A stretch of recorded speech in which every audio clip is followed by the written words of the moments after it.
I'm fascinated by the developments in biomedical science over the last 20 years or so. I mean, this is a revolution in molecular biology and genetic medicine. It'd be great to hear some of your thoughts on how that can be brought to the service of the patient and how it's going to change the system of medicine in this country. Well, the first great breakthrough, of course, was the recognition that DNA was the building block of life, of course, in Cambridge with Watson and Crick. What's happened about 10, 15, 20 years ago was the agreement to sequence the human genome. And everything that we're seeing in this new medicine is actually a consequence of that, from the bioinformatics, the computational sciences, the algorithms, the sequencing. All of the bits which are about this new medicine are immensely exciting. So we can now define tumours not just, and it's actually becoming more and more inappropriate, this is a breast tumour, as opposed to this is a tumour with this is the range of mutations in the tumour, these are the range of the immune responses to this particular individual's tumour. And by the way, we're now understanding the mechanisms, and we're having drugs which can attack particularly this specific mechanism in that particular patient. And that's led to this tremendous explosion and excitement around personalised medicine. And I can give you a specific example. There is a particular mutation in a lung cancer for which one of the what was regularly used drugs only seems to work in Europeans in about 5% of people.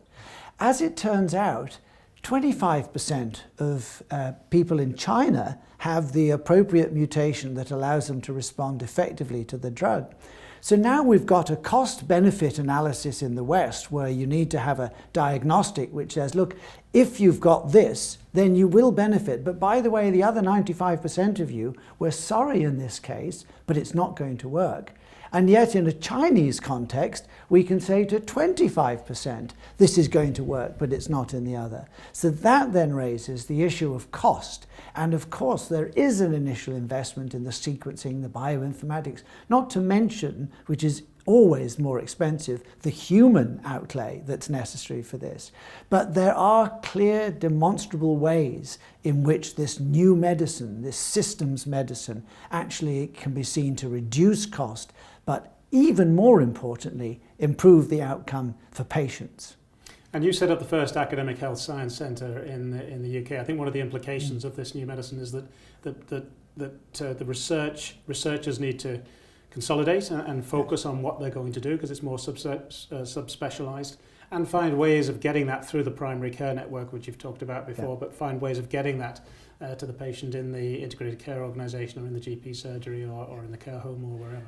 The Academic Health Science Centre, or Academic Medical Centre as they call them in the United States, is a specific response to the explosion in biomedical knowledge.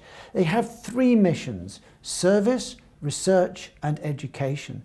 In the past, they were all considered separate. The Academic Health Science Centre for a modern healthcare system has become an absolutely essential, integral part of the healthcare system, in which people from the universities, the research councils, the charities, working cheek by jowl with the healthcare providers, and delivers a new way of getting the best treatments to the patient as quickly as possible. One of the innovations we need to find is how we get people to put their hand into their pocket and put more money into the system. Otherwise, we're going to be stuck at 7% of GDP, and nobody's going to be happy with that. Unfortunately, the percentage inflation increase in healthcare is greater. So actually, the United Kingdom has been spending less as a percentage of its GDP on health over recent years, less than almost any one of our comparable countries. So we do need to think seriously about introducing other systems. And one way of doing that is through a social insurance system, which is widely used throughout the continent and delivers, crucially, equal opportunity healthcare in France and Germany, which is easily as good as ours, producing outcomes which are the same as ours, and crucially, providing care for all citizens. They absolutely include all citizens. Yeah. So we need to be a little bit more innovative in the way we think about funding our healthcare system.